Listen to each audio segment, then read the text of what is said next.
കാരണം നേരെ തെരഞ്ഞെടുപ്പിലേക്ക് പോവുകയല്ലേ. അപ്പോൾ ഗവൺമെൻറ്റിനെ വല്ലാതെ പ്രതിക്കൂട്ടിൽ നിർത്താൻ വേണ്ടി ആരോപണങ്ങൾ ഉന്നയിക്കാൻ തയ്യാറാവുകയില്ല. ഏതെങ്കിലും ഒരു ചെറിയ ആരോപണമെങ്കിലും ഈ സഭയിൽ ഉന്നയിക്കാൻ അവർക്ക് കഴിയും. ഇതുപോലെ വികസന വിരുദ്ധരായൊരു പ്രതിപക്ഷം എവിടെയെങ്കിലും ഉണ്ടായിട്ടുണ്ട്? നമ്മളെന്തോ ഭീമമായ കടക്കണിയിലാണെന്ന് വരുത്താനാണല്ലോ ശ്രമം. വസ്തുതയാണോ അത്? നുണയല്ലേ അത്? സത്യം ചെരുപ്പിടുമ്പോഴേക്ക് നുണ ലോകം ചുറ്റിക്കഴിയുന്നല്ലേ ഒരു ചൊല്ല്.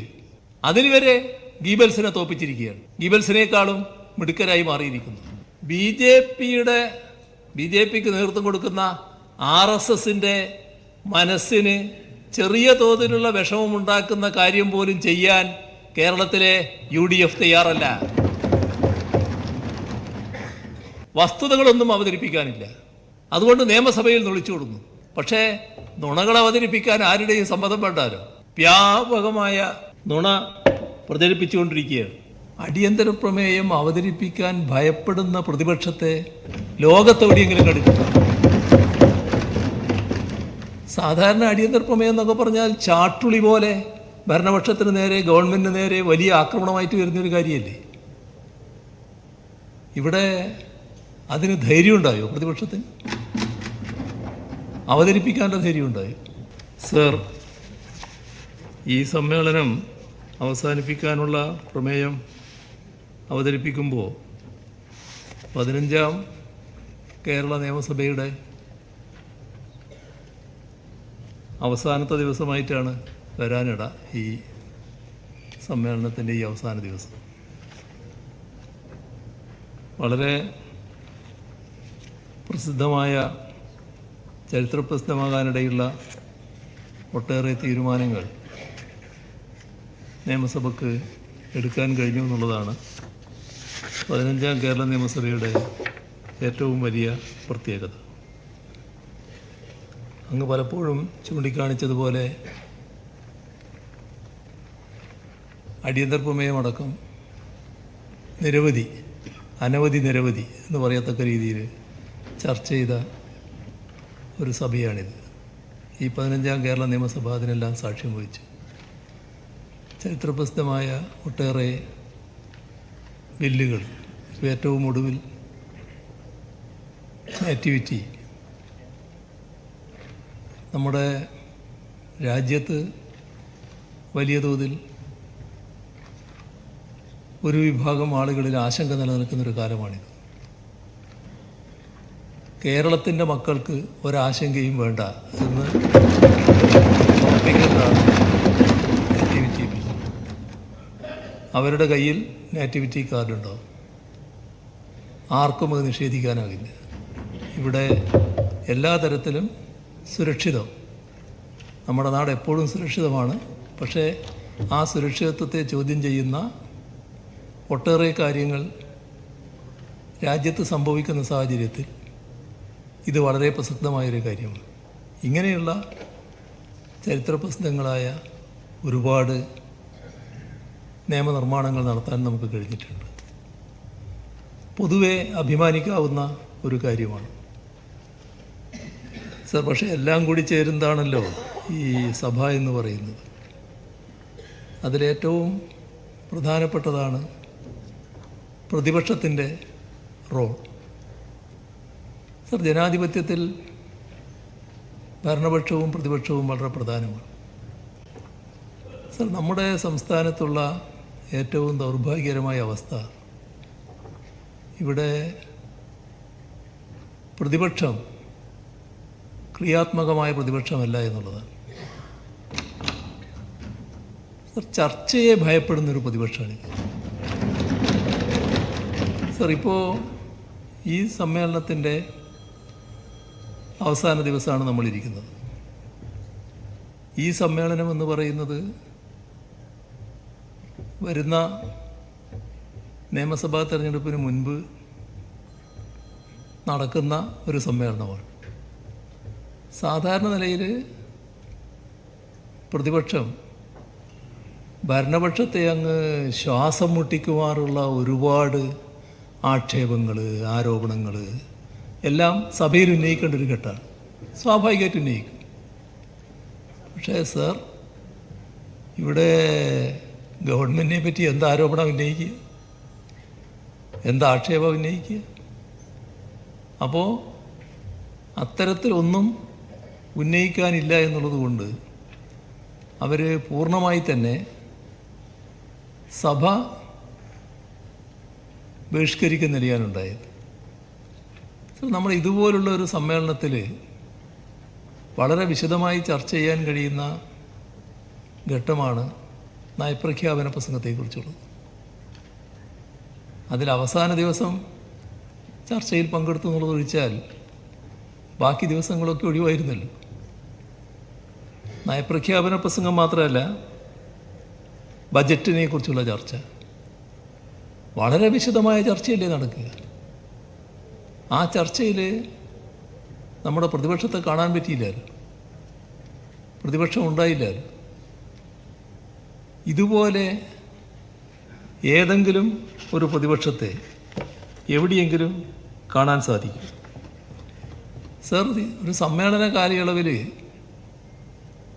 അടിയന്തര പ്രമേയം അവതരിപ്പിക്കാൻ ഭയപ്പെടുന്ന പ്രതിപക്ഷത്തെ ലോകത്തെവിടെയെങ്കിലും കണ്ടിട്ടുണ്ട്? സാധാരണ അടിയന്തര പ്രമേയം എന്നൊക്കെ പറഞ്ഞാൽ ചാട്ടുളി പോലെ ഭരണപക്ഷത്തിന് നേരെ, ഗവൺമെൻറ്റിന് നേരെ വലിയ ആക്രമണമായിട്ട് വരുന്നൊരു കാര്യമല്ലേ. ഇവിടെ അതിന് ധൈര്യമുണ്ടായോ പ്രതിപക്ഷത്തിന്? അവതരിപ്പിക്കാനുള്ള ധൈര്യമുണ്ടായോ? കാരണം അവതരിപ്പിച്ചാൽ അതിനെല്ലാം മറുപടി കിട്ടുമല്ലോ. അതിനെ ഭയപ്പെടുകയല്ലേ. ചർച്ചയെ ഭയപ്പെടുന്ന ഒരു പ്രതിപക്ഷം. സർ, നമ്മുടെ അവസാന സമ്മേളനമാകുമ്പോൾ ഒരു ഗവൺമെൻറ്റിനെതിരെ, മന്ത്രിമാർക്കെതിരെ എല്ലാം എഴുതിക്കൊടുത്ത് ആരോപണങ്ങൾ ഉന്നയിക്കുമല്ലോ. കാരണം നേരെ തെരഞ്ഞെടുപ്പിലേക്ക് പോവുകയല്ലേ. അപ്പോൾ ഗവൺമെൻറ്റിനെ വല്ലാതെ പ്രതിക്കൂട്ടിൽ നിർത്താൻ വേണ്ടി ആരോപണങ്ങൾ ഉന്നയിക്കാൻ തയ്യാറാവുകയില്ല. ഏതെങ്കിലും ഒരു ചെറിയ ആരോപണമെങ്കിലും ഈ സഭയിൽ ഉന്നയിക്കാൻ അവർക്ക് കഴിയും.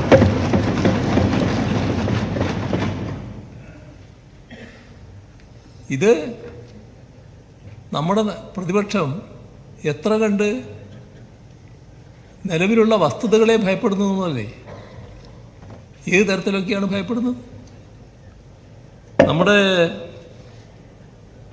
ജനാധിപത്യ സംവിധാനത്തിൽ ഒരു ഗവൺമെൻറ്റിനെ ഏറ്റവും അധികം വിഷമിപ്പിക്കാൻ കഴിയുന്ന ഒരു കാര്യമാണ് നാട്ടിലാകെ വലിയ പ്രചരണമൊക്കെ നടത്തുമ്പോൾ അതെല്ലാം കൂടി സഭയിൽ കൊണ്ടുവന്ന് ഗവൺമെൻറ്റിനെ അലക്കുക, ഗവൺമെൻറ്റിനെ വലിയ തോതിലുള്ള ആക്ഷേപങ്ങൾ കൊണ്ട് മൂടുക, അതിനൊക്കെ പറ്റി അവിശ്വാസ പ്രമേയം അവതരിപ്പിക്കുക.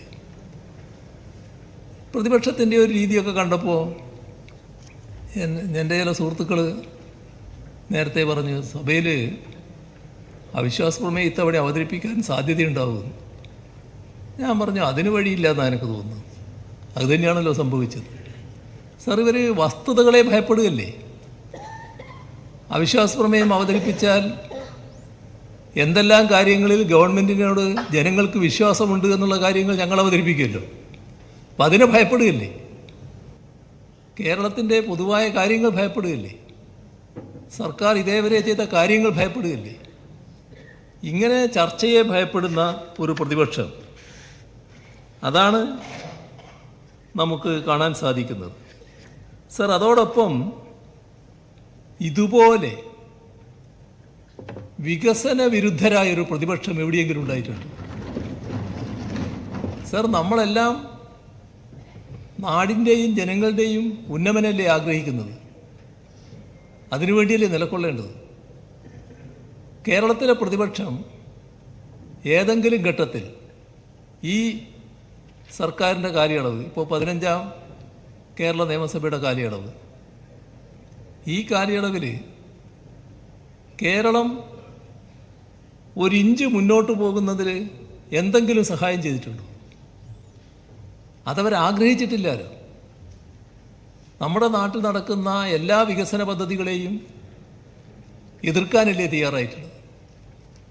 സർ, ഇവിടെ വികസനം യഥാർത്ഥ രീതിയിൽ നടപ്പാക്കണമെങ്കിൽ അതിനാവശ്യമായ പണം വേണമല്ലോ. നമ്മുടെ സാമ്പത്തിക ശേഷിയുടെ പരിമിതി വെച്ച് ഒരു സമാന്തര സാമ്പത്തിക സ്രോതസ് എന്ന നിലക്കാണ് കിഫ്ബിയെ നമ്മൾ പുനർജീവിപ്പിച്ചത്. എന്തായിരുന്നു കിഫ്ബിയോടുള്ള മനോഭാവം?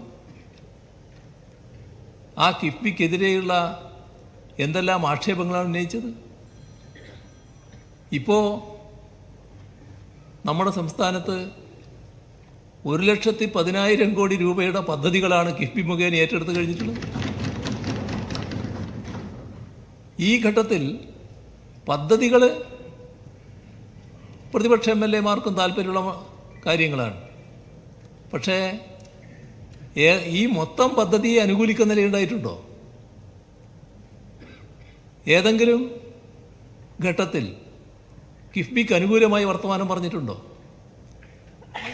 കിഫ്ബിയെ ശ്വാസം മുട്ടിക്കുന്നതിന് വേണ്ടി, കേരള ഗവൺമെൻറ്റിനെ ശ്വാസം മുട്ടിക്കുന്നതിന് വേണ്ടി കേന്ദ്ര ഗവൺമെൻറ് തെറ്റായ നിലപാട് സ്വീകരിച്ചപ്പോൾ അത് ശരിയല്ല എന്ന് പറയാൻ പ്രതിപക്ഷം തയ്യാറായിട്ടുണ്ടോ? അപ്പോൾ നമ്മുടെ നാടിൻ്റെ വികസനത്തിന് തടസ്സമായി നിൽക്കുന്ന നിലപാടാണ് തുടർച്ചയായി ഇവിടെ പ്രതിപക്ഷം സ്വീകരിച്ചു വന്നിട്ടുള്ളത്. എല്ലാ പദ്ധതിയെയും എതിർക്കുകയല്ലേ, ഒരു പദ്ധതിയെയും അനുകൂലിക്കാൻ തയ്യാറായിട്ടില്ലല്ലോ. ഇപ്പോൾ വേണ്ട എന്നാണ്. സർ, ഇപ്പോൾ വേണ്ട എന്ന് പറയുന്നത് എന്തടിസ്ഥാനത്തിലാണ്? LDF അധികാരത്തിലിരിക്കുന്നു എന്നുള്ളതുകൊണ്ട്. LDF അധികാരത്തിലിരിക്കുമ്പോൾ കേരളത്തിൻ്റെ വികസനം വേണ്ട. സർ, LDF ആയിരുന്നില്ല അധികാരത്തിലെങ്കിൽ ഇപ്പോൾ നാഷണൽ ഹൈവേ വികസനം പൂർത്തിയാകുകയാണല്ലോ. ആ നാഷണൽ ഹൈവേ വികസനം പൂർത്തിയാകുമായിരുന്നു. ആ നല്ല രീതിയിൽ മുന്നോട്ട് പോകുകയല്ലേ അത് നടക്കുമായിരുന്നോ? തുടക്കം കുറിക്കുമായിരുന്നു. സർ, ഇവിടെ ഗെയിൽ പൈപ്പ് ലൈൻ പൂർത്തിയായി. അത് LDF ആയതുകൊണ്ടല്ലേ. നമ്മുടെ സംസ്ഥാനത്ത് ഏറ്റവും പ്രധാനപ്പെട്ട ഒരു പവർ ഹൈവേ ആയിരുന്നല്ലോ എടമൺ കൊച്ചി പവർ ഹൈവേ. അത് LDF അല്ലായിരുന്നെങ്കിൽ പൂർത്തിയാകുമായിരുന്നു. സർ, നമ്മുടെ സംസ്ഥാനത്ത് പൂർത്തിയായിക്കൊണ്ടിരിക്കുന്ന മലയോര ഹൈവേ, തീരദേശ ഹൈവേ LDF അല്ലായിരുന്നെങ്കിൽ ആ പദ്ധതിയെക്കുറിച്ച് ആലോചിക്കാൻ കഴിയുമോ? ഇപ്പോൾ അടുത്ത് തന്നെ തുടങ്ങാൻ പോകുന്ന, ഉദ്ഘാടനം ചെയ്യാൻ പോകുന്ന ജലപാത ആ നിലയിലേക്ക് എത്തിയത് LDF ആയതുകൊണ്ടല്ലേ. സർ, നമ്മുടെ നാട്ടിലുള്ള പൊതുവിദ്യാഭ്യാസ മേഖല ആകെ തകർന്നു പോയത് ആയിരുന്നില്ലേ? ഇന്ന് കേരളം ഇന്ത്യ രാജ്യത്തിന് അഭിമാനിക്കാവുന്നൊരു സംസ്ഥാനമായി പൊതുവിദ്യാഭ്യാസ കാര്യത്തിൽ നിൽക്കുകയല്ലേ. അത് LDF ആയതുകൊണ്ടല്ലേ. ആരോഗ്യരംഗം 2016 തകർന്നു പോയതായിരുന്നില്ലേ? ഇന്ന് ലോകം തന്നെ അത്ഭുതത്തോടെ നോക്കിക്കാണുന്നൊരു സംസ്ഥാനമായി കേരളം മാറിയില്ലേ? അത്തരം നേട്ടങ്ങളല്ലേ നമ്മൾ നേടുന്നത്? അത് LDF ആയതുകൊണ്ടല്ലേ. ഉന്നത വിദ്യാഭ്യാസ മേഖലയുടെ ഹബ്ബായി കേരളം മാറിക്കൊണ്ടിരിക്കുന്നു. സർ, അത് LDF ആയതുകൊണ്ടല്ലേ. വ്യാവസായിക രംഗം, നിക്ഷേപ സൗഹൃദ കാര്യത്തിൽ ഇന്ത്യയിൽ 1-ാം സ്ഥാനത്ത് കേരളം നിൽക്കുന്നു. തുടർച്ചയായി 1-ാം സ്ഥാനം നേടുന്നു. അത് LDF ആയതുകൊണ്ടല്ലേ. സർ, ഇതൊക്കെ ആലോചിക്കാൻ കഴിയുമോ ഈ പ്രതിപക്ഷത്തിന്? പ്രതിപക്ഷത്തിന് അങ്ങനെയൊരു കാര്യങ്ങൾ നീക്കാൻ കഴിയുമോ?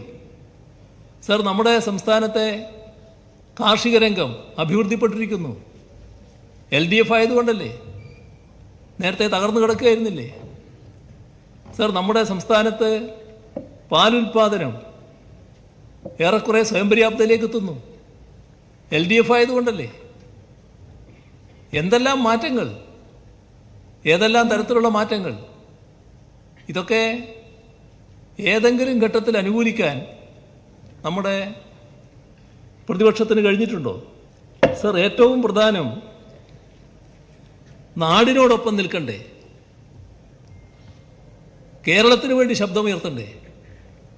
ഇപ്പോൾ കേന്ദ്ര ഗവൺമെൻറ് നമ്മുടെ സംസ്ഥാനത്തെ സാമ്പത്തികമായി ഞെരുക്കാനുള്ള നടപടികൾ സ്വീകരിച്ചു. എത്രമാത്രം വിവേചനപരമായിട്ടാണ് കേരളത്തോട് പെരുമാറിയത്. സർ, നമ്മുടെ സംസ്ഥാനം വലിയ ദുരന്തങ്ങൾ നേരിടേണ്ടി വന്നല്ലോ. ഏതെല്ലാം തരം ദുരന്തം? ഓക്കി, 2018 മഹാപ്രളയം, 19 അതിരൂക്ഷമായ കാലവർഷക്കെടുതി, തൊട്ടു പിന്നാലെ കോവിഡ്, ഇപ്പോൾ ഏറ്റവും ഒടുവിൽ മുണ്ടക്കൈ ചൂരൽമല. ഈ എല്ലാ കാര്യങ്ങളും ഒന്ന് എടുത്തു നോക്കിയാൽ ഏതെങ്കിലും ഘട്ടത്തിൽ നമ്മുടെ സംസ്ഥാനത്തിന് അർഹമായ സഹായം നൽകാൻ കേന്ദ്ര ഗവൺമെൻറ് സന്നദ്ധമായോ? അങ്ങേയറ്റം കുറ്റകരമായ നിലപാടല്ലേ സ്വീകരിച്ചത്? ആ കുറ്റകരമായ നിലപാട് സ്വീകരിക്കുമ്പോൾ നമ്മൾ ഒറ്റക്കെട്ടായി അതിനെതിരെ നിൽക്കണ്ടേ? കേരളത്തിൻ്റെ ആവശ്യമില്ലേ? കേരളം തകർന്നു പോകില്ലേ? ആ തകരാതെ രക്ഷിക്കണ്ടേ കേരളത്തെ? എല്ലാവരും കൂടി ഒന്നിച്ച് നിന്നുകൊണ്ടല്ലേ അതിന് ശ്രമിക്കേണ്ടത്? ഏതെങ്കിലും ഘട്ടത്തിൽ നമ്മുടെ പ്രതിപക്ഷത്തിന് നിൽക്കാൻ കഴിഞ്ഞോ?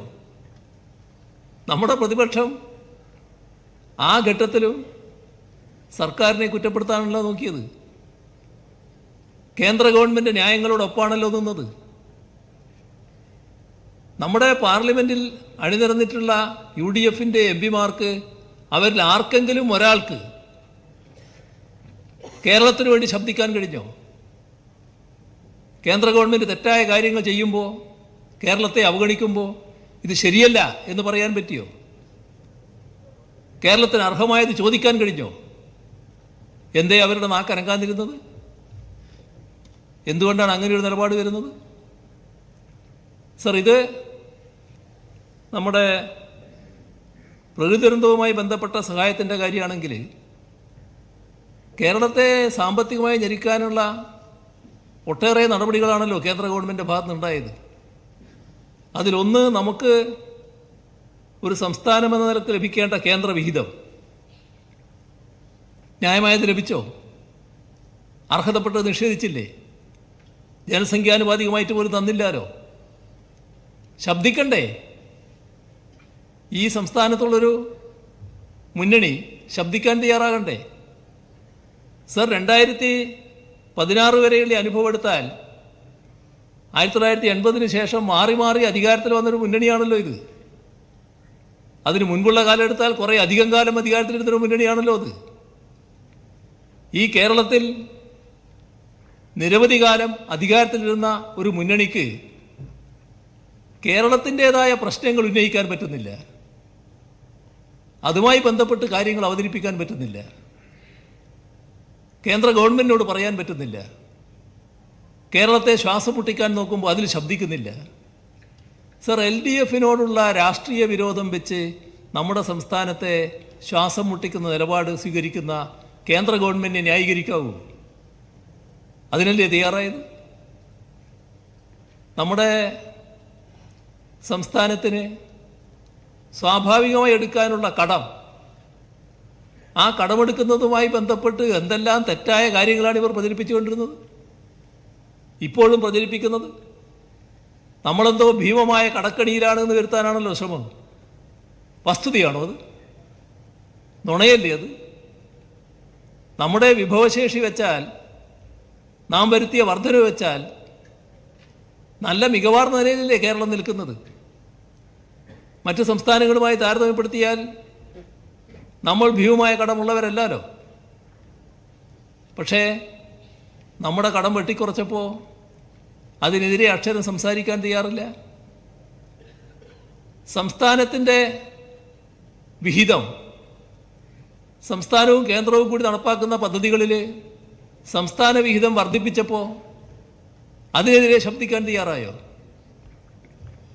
കേരളത്തെ ബാധിക്കുന്ന നിരവധി പ്രശ്നങ്ങൾ ഏതെങ്കിലും ഒന്നിൽ ഇവിടെ പ്രതിപക്ഷം കേന്ദ്ര ഗവൺമെൻറ്റിനെതിരെ സംസാരിച്ചോ? സർ, 2016 നിയമം മോഡലും 2025 കരുവന്നൂർ മോഡലും ഒക്കെ മനസ്സിൽ വെച്ചുകൊണ്ടുള്ള നീക്കമല്ലേ അവർ നടത്തിക്കൊണ്ടിരിക്കുന്നത്. അതിൻ്റെ ഭാഗമായിട്ടല്ലേ കേന്ദ്ര ഗവൺമെൻറ്റിനെതിരെ ശബ്ദിക്കാൻ തയ്യാറാകാത്തത്. ഏതെങ്കിലും ഒരു പ്രതിപക്ഷം ഇത്തരമൊരു നിലപാട് സ്വീകരിക്കുമോ? സർ, നമ്മുടെ കേന്ദ്ര ഗവൺമെൻറ്റിൻ്റെ നടപടികൾക്കെതിരെ വലിയ തോതിലുള്ള പ്രതിഷേധം കേരളത്തിൻ്റെ ഭാഗത്തുനിന്ന് ഉയർന്നു വന്നു. കേരളത്തിൽ പ്രതിഷേധം ഉയർന്നു, രാജ്യ തലസ്ഥാനത്ത് പ്രതിഷേധം ഉയർന്നു. ഭരണപക്ഷം എന്ന നിലക്ക് ഞങ്ങൾ അഭ്യർത്ഥിച്ചല്ലോ പ്രതിപക്ഷത്തോട്, നിങ്ങളും കൂടി സഹകരിക്കണം. സഹകരിക്കാൻ തയ്യാറായോ? എന്തുകൊണ്ടാണ് സഹകരിക്കാത്തത്? എന്താണ് ഇവരെ വിലക്കുന്നത്? കേരളത്തിന് വേണ്ടി ഒന്നിച്ചു നിൽക്കാൻ പറ്റണ്ടേ? ഒന്നിച്ചു നിൽക്കാൻ കഴിഞ്ഞില്ലല്ലോ. ഇതല്ലേ കേരളത്തിൽ പ്രതിപക്ഷം സ്വീകരിക്കുന്ന നില? സർ, ഇവിടെ നമ്മൾ കാണേണ്ടത് ബി ജെ പിക്ക് നേതൃത്വം കൊടുക്കുന്ന RSSൻ്റെ മനസ്സിന് ചെറിയ തോതിലുള്ള വിഷമമുണ്ടാക്കുന്ന കാര്യം പോലും ചെയ്യാൻ കേരളത്തിലെ UDF തയ്യാറല്ല. സർ, എത്ര പരിഹാസ്യമായ നിലയാണ് കഴിഞ്ഞ 12-ാം തീയതി നടന്നത്. 12-ാം തീയതി രാജ്യമാകെ പണിമുടക്കി. എല്ലാ കേന്ദ്ര ട്രേഡ് യൂണിയനുകളും കൂടിയാണ് പണിമുടക്കിയത്. എന്തേ കേരളത്തിൽ കോൺഗ്രസും UDFും അവരുടെ തൊഴിലാളി സംഘടനകളോട് മാറി നിൽക്കാൻ പറഞ്ഞത്? കേരളം വിട്ടാൽ യോജിച്ച പണിമുടക്ക്, കേരളത്തിൽ സഹകരിക്കാൻ പാടില്ല. സർ, ഇവിടെയാണ് BJPക്കും RSSനും മനസ്സിന് നേരിയ മുഷിയൽ പോലും ഉണ്ടാകരുത് എന്ന നിർബന്ധം ഇവിടുത്തെ കോൺഗ്രസ് നേതൃത്വത്തിനും UDF നേതൃത്വത്തിനും ഉണ്ട് എന്നത് നാം കാണേണ്ടത്. നമ്മുടെ നാട്ടിൽ ഇന്ന് ഏറ്റവും പ്രധാനപ്പെട്ട ഒരു ദിവസമാണ്. 5 ലക്ഷം വീട് നമ്മുടെ ലൈഫ് പദ്ധതിയുടെ ഭാഗമായി പൂർത്തിയായതിൻ്റെ പ്രഖ്യാപനം. നാടാകെ സന്തോഷിക്കുന്ന ഘട്ടമാണല്ലോ. സർ, ആ ലൈഫ് പദ്ധതിയെ പോലും നേർത്തവരല്ലേ നിങ്ങൾ? അതിനെപ്പോലും നേർത്തു കളഞ്ഞില്ലേ? 2021 തെരഞ്ഞെടുപ്പ് നേരിടുമ്പോൾ UDF കൺവീനറല്ലേ പരസ്യമായി പ്രഖ്യാപിച്ചത് ഞങ്ങൾ അധികാരത്തിൽ വന്നാൽ ഈ ലൈഫ് പദ്ധതി റദ്ദാക്കുമെന്ന്. എന്താണ് നിങ്ങളുടെ മുൻഗണന? നിങ്ങളുടെ മുൻഗണന ആഗോളവൽക്കരണ നയത്തിൻ്റെ ഭാഗമായുള്ള മുൻഗണനയാണ്. ആഗോളവൽക്കരണ നയത്തിൻ്റെ ഭാഗമായുള്ള മുൻഗണന കോർപ്പറേറ്റുകൾക്കാണ്. പാവപ്പെട്ടവരെ അതിൻ്റെ ഭാഗമായി പരിഗണിക്കുന്നില്ല. അതുകൊണ്ടാണ് നമ്മുടെ രാജ്യം തന്നെ ഏറ്റവും കൂടുതൽ ദരിദ്രരുള്ള രാജ്യമായി മാറിയിട്ടുള്ളത്. എന്നാൽ അതിൽ നിന്ന് വ്യത്യസ്തമായ നയം ഞങ്ങൾ LDF നടപ്പാക്കുന്നു എന്നുള്ളത് കൊണ്ടാണ് ഈ സംസ്ഥാനം അതിദാരിദ്ര്യമുക്തമായത്. LDF അല്ലായിരുന്നുവെങ്കിൽ അങ്ങനെ ഒരു സംഭവം നടക്കുമോ? സർ, അതിദാരിദ്ര്യമുക്തം എന്ന പ്രഖ്യാപനം കേരളം നടത്തുന്നതിന് മുൻപ് അതിനുശേഷം ഏതെങ്കിലും ഒരു സംസ്ഥാനം അത്തരം ഒരു പ്രഖ്യാപനത്തിലേക്ക് പോയി അത്തരം ഒരു നടപടിയിലേക്ക് നീങ്ങിയിട്ടുണ്ടോ? അവിടെയാണ് LDF വേറിട്ട് നിൽക്കുന്നത്, തീർത്തും വ്യത്യസ്തമായി നിൽക്കുന്നത്. ജനങ്ങളെ, പാവപ്പെട്ടവരെ, അവരുടെ പ്രശ്നങ്ങളാണ് ഏറ്റവും പ്രധാനമായി LDF കാണുന്നത്. അത് ഇവർക്ക് കാണാൻ സാധിക്കുമോ? സർ, നമ്മുടെ നാടിൻ്റെ ഏറ്റവും പ്രധാനപ്പെട്ടൊരു ഭാഗമാണല്ലോ പ്രവാസികൾ.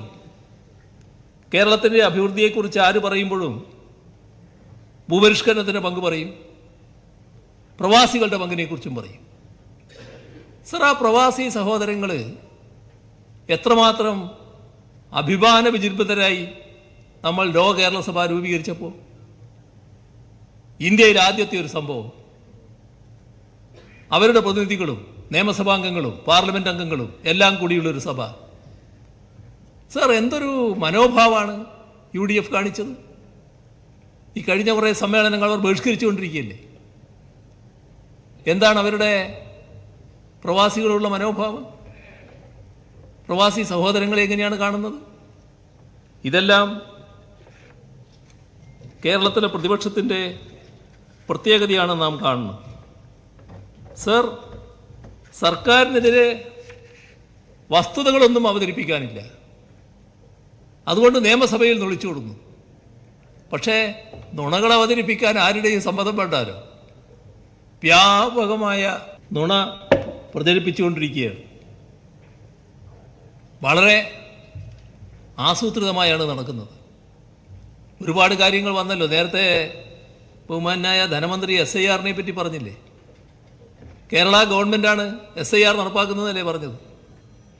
സർ, നമ്മൾ ആലോചിക്കേണ്ട ഒരു കാര്യം, ഈ രാജ്യത്ത് പൗരത്വ നിയമ ഭേദഗതി വന്നപ്പോൾ ആ പൗരത്വ രജിസ്റ്റർ NPR ആ കാര്യത്തിൽ നമ്മൾ മാത്രമല്ലേ ഈ സംസ്ഥാനത്ത് അത്തരമൊരു രജിസ്റ്റർ ഉണ്ടാക്കില്ല എന്ന് പ്രഖ്യാപിച്ച ഏക സംസ്ഥാനം? ഈ രാജ്യത്ത് ഏതെങ്കിലും സംസ്ഥാനത്തിന് അങ്ങനെ പ്രഖ്യാപിക്കാൻ കഴിഞ്ഞോ? സർ, അത്തരം കാര്യങ്ങളിൽ വിട്ടുവീഴ്ചയില്ലാത്ത സമീപനമല്ലേ LDF-ന്? ഒരു തരത്തിലുള്ള ഉദാസീനതയുമില്ലാലോ. പൂർണ്ണമായും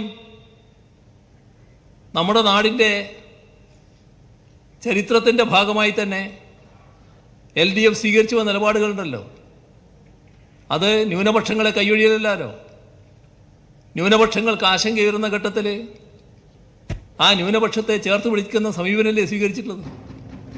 സർ, അതുകൊണ്ടല്ലേ ഈ 10 വർഷക്കാലം നമ്മുടെ സംസ്ഥാനത്ത് ഒരു തരത്തിലുള്ള വർഗീയ കലാപമോ വർഗീയ സംഘർഷമോ ഇല്ലാത്തത്? എന്തുകൊണ്ടാണ് അങ്ങനെ വന്നത്?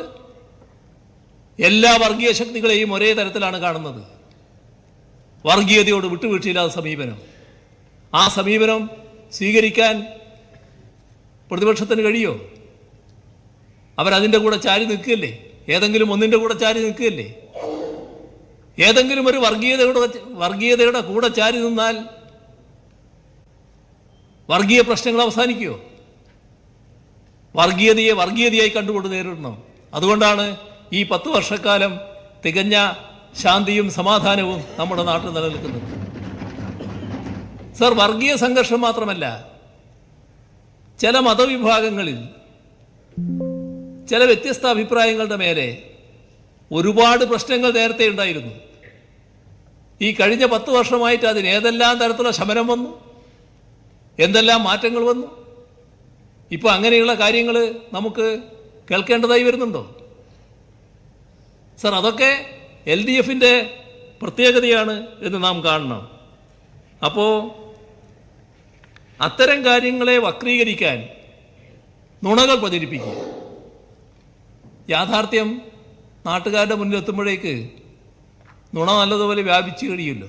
സത്യം ചെരുപ്പിടുമ്പോഴേക്ക് നുണ ലോകം ചുറ്റിക്കഴിയുന്നല്ലേ ഒരു ചൊല്ല്. അതിന് വരെ ഗീബൽസിനെ തോപ്പിച്ചിരിക്കുകയാണ്. ഗീബൽസിനേക്കാളും മിടുക്കരായി മാറിയിരിക്കുന്നു. ആ തരത്തിലാണ് നുണകൾ പ്രചരിപ്പിച്ചുകൊണ്ടിരിക്കുന്നത്. അതിൻ്റെ ഭാഗമായാണ് ഒരു ഉദാഹരണം SIR-ൻ്റെത് പറഞ്ഞത്. സർ, ഞങ്ങൾ നുണകളിയൊന്നും ആശ്രയിക്കുന്നവരല്ല. ഞങ്ങൾക്ക് വസ്തുതകളാണ് പ്രധാനം. ആ വസ്തുതകളും യാഥാർത്ഥ്യങ്ങളും നാടിൻ്റെ മുന്നിൽ അവതരിപ്പിക്കുകയാണ്. നാടിനെ ഏതെല്ലാം രീതിയിൽ അഭിവൃദ്ധിപ്പെടുത്താൻ കഴിയും എന്നുള്ളതാണ് ഞങ്ങൾ നോക്കിയിട്ടുള്ളത്. തികഞ്ഞ സംതൃപ്തി ഈ 15ാം കേരള നിയമസഭയുടെ സമാപന സമ്മേളനത്തിലേക്ക് എത്തുമ്പോൾ ഞങ്ങൾക്കുണ്ട്. ഞങ്ങളാൽ ആകാവുന്ന വിധം നാടിനെ നല്ല രീതിയിൽ ഉയർത്താനും വളർത്താനും സാധിച്ചിട്ടുണ്ട് എന്ന സംതൃപ്തി തന്നെയാണുള്ളത്. ആ സംതൃപ്തി രേഖപ്പെടുത്തിക്കൊണ്ട് ഈ കാര്യം ഞാൻ അവതരിപ്പിക്കുകയാണ്. സർ, സഭ മുൻപാകെ മറ്റ് അത്യാവശ്യ ബിസിനസ്സുകളൊന്നും ഇല്ലാത്തതിനാൽ സഭ അനിശ്ചിതകാലത്തേക്ക് പിരിയാവുന്നതാണ്. Thank you.